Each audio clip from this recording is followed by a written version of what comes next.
There are moments in music history that feel frozen in time. Moments where a voice so powerful, so raw, so achingly human cuts through the noise and touches something deep within the soul.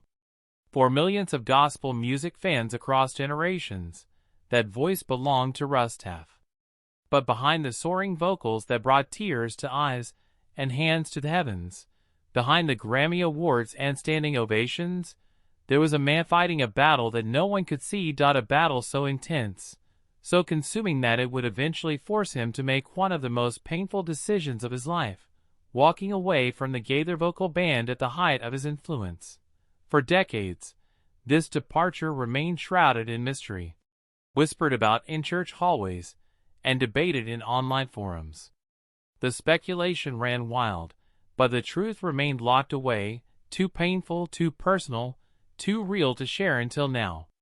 At 75 years old, Russ Taff has decided that the time for silence is over. This is not just a story about gospel music.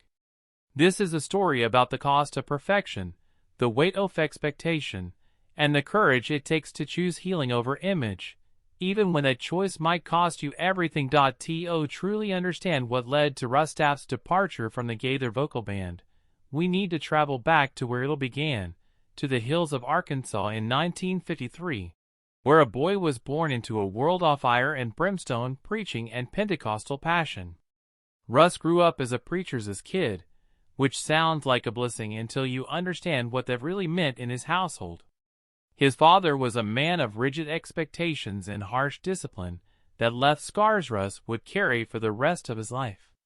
In interviews over the years, Russ has spoken about the dysfunction that marked his childhood, the emotional abuse that made him feel like he was never quite good enough, never quite worthy. Church was supposed to be a sanctuary, but for young Russ, it often felt like a stage where he had to perform. And yet, even in that painful environment, something extraordinary was happening.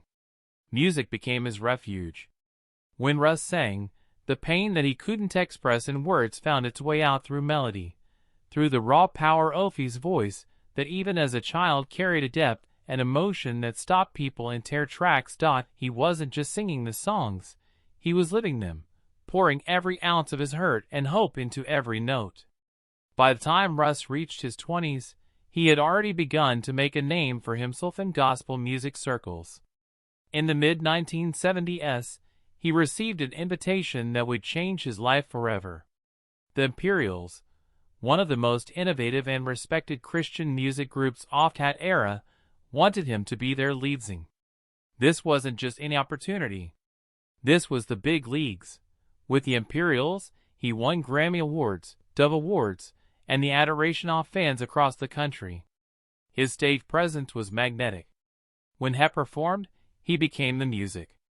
His voice soaring to heights that seemed impossible, and then breaking with a vulnerability that made grown men weep. Audiences didn't just hear Russ Taff, they felt him. But even as the crowds grew larger and the accolades piled up, something dark was growing inside Russ. The insecurities planted in his childhood, the feeling of never being enough. These wounds had not healed. Success didn't fix them. If anything, the pressure of being in the spotlight made everything worse. He began to feel like a fraud, like he was playing a role rather than living an authentic life. And so, he found a way to cope, a way to numb the pain. He started drinking. At first, it was just a little something to take the edge off. But addiction doesn't stay small. It grows in the darkness, feeding on shame and secrecy until it becomes something that controls you. After several successful years with Imperials, Russ made the decision to pursue a solo career.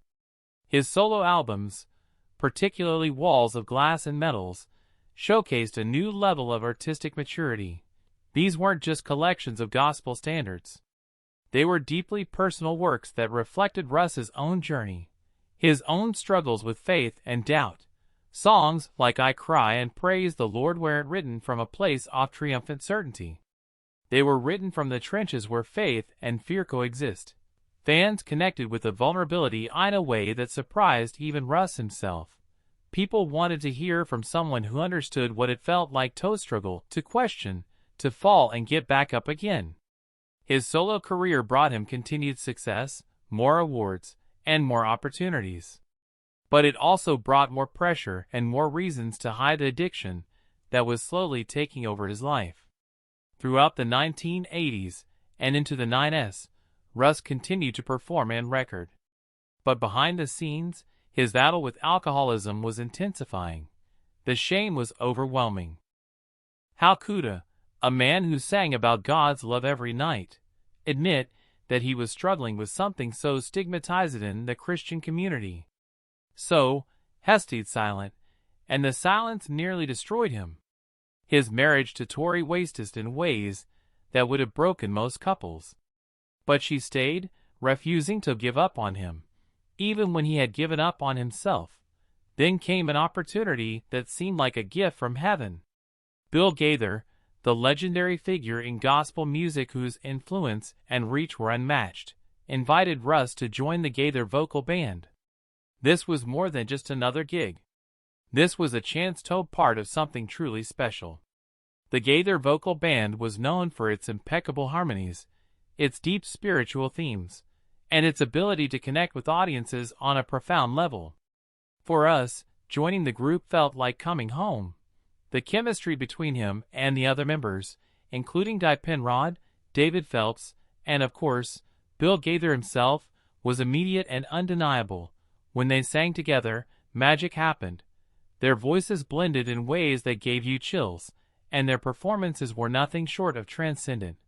Audiences loved seeing Russ with the Gaither Vocal Band, and his presence brought a new energy and depth to the group. For many fans, this was the perfect marriage of talent and purpose, and they assumed Russ would be with the Gaither Vocal Band for years to come. But what the audiences didn't see, what even some of his fellow band members didn't fully understand, was that Russ was dying inside. The pressure of performing at such a high level while battling addiction in secret was crushing him. Every performance felt like a lie. Every smile felt forced. Every word he sang about freedom and grace and God's love felt like an indictment, because he knew he was living a double life. He would stand on stage pouring his heart out through song, receiving standing ovations and heartfelt praise. And then he would retreat to his hotel room and drink himself into oblivion, desperate to escape the shame and self-hatred that consumed him. The weight of pretending became unbearable. Russ has since described those years as some of the darkest of his life. A time when he felt completely trapped with no way out. He couldn't keep going like this, but he also couldn't imagine stopping. Music was his identity, his purpose, the one thing he knew he was good at. Who would he be if he wasn't Russ Taff, the gospel singer? And yet, who was he becoming by continuing to leave this lie?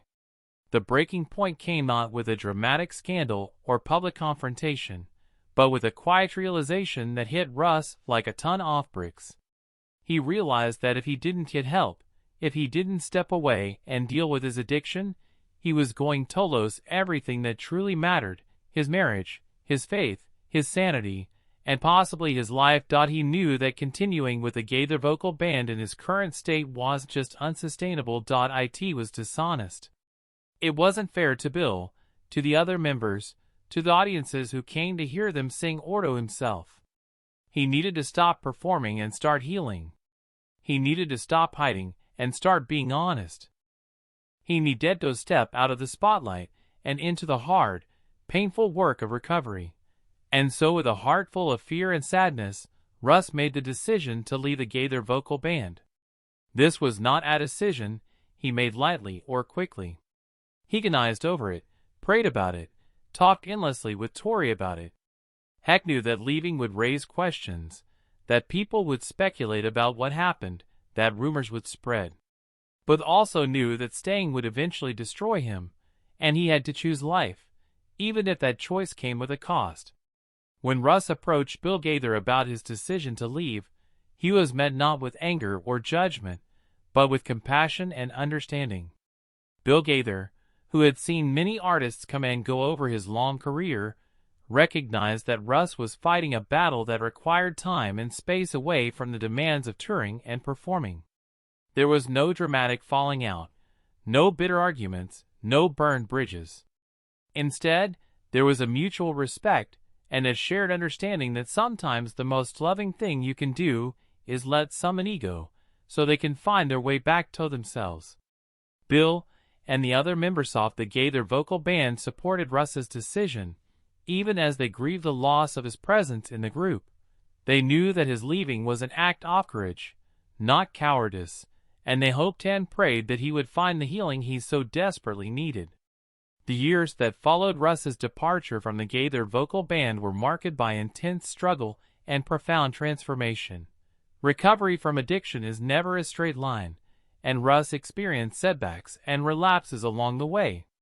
But with Tori by his side, with professional help, with the support of a faith community that chose love over judgment, and with a determination to finally face the demons that had haunted him since childhood, Russ began to heal. Hester did therapy to address the emotional wounds from his past. He attended recovery meetings. He learned to be honest about his struggles instead of hiding them in shame. He discovered that vulnerability wasn't weakness.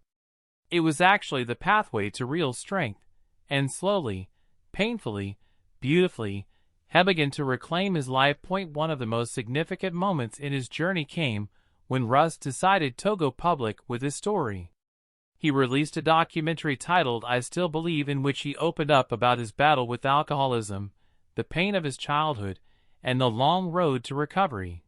This was a risky move because the Christian music community hadn't always been kind to artists who admitted to struggling with addiction or mental health issues. There was a tendency to expect perfection, to shame those who fell short, to sweep uncomfortable truths under the rug rather than deal with them openly. But Russ refused to stay silent anymore. He knew that his story could help others who were suffering insolence, who felt alone and ashamed, who believed they were the only ones struggling. And he was right. The response to I Still Believe was overwhelming. Letters poured in from people who saw themselves in Russ's story, who had been battling their own addictions or supporting loved ones through similar struggles. Pastors reached out to thank him for his courage and to ask how they could better support people in their congregations dealing with these issues. Other artists in Christian music privately shared their own struggles and expressed gratitude that someone had finally broken the silence. Russ's honesty created a ripple effect throughout the gospel music community and beyond, opening doors for conversations that had been closed for far too long. Churches began inviting mental health professionals to speak. Support groups for addiction and recovery started forming in faith communities. Artists felt more freedom to be transparent about their own journeys. The stigma didn't disappear overnight, but it began to crack and light started seeping into places that had been dark for too long. Today, at 75 years old, Russ Taff is a different man than he was during his years with the Gaither Vocal Band, but in many ways, he's also more himself than he's ever been.